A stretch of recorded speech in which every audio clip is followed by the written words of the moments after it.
Bjekstvo iz pakla, kako je jedan čovjek prevario američki zatvor, u jednom od najstrožih zatvora u Americi, poznatom kao Crna tvrđava, zatvorenik po imenu Mike Daniels proveo je 5 godina. Mike je osuđen za zločin koji nije počinio. Nije mogao prihvatiti život iza rešetaka. Mike je znao da neće biti lako pobjeći. Ali nije odustajao.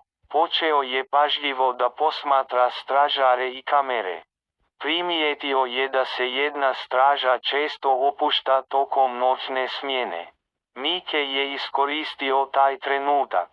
Napravio je lažni ključ od dijelova koje je sakupio u radionici zatvora. Taj ključ je mogao otvoriti jednu od unutrašnjih vrata.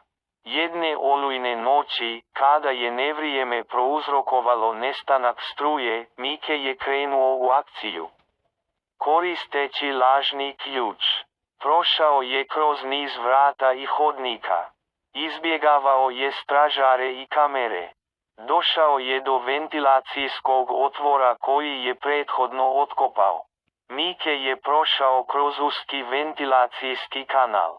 Na kraju kanala nalazio se glavni zid zatvora. Tamo je iskoristio užad napravljeno od kreveta i starih majica. Popela se preko zida i konačno bio slobodan.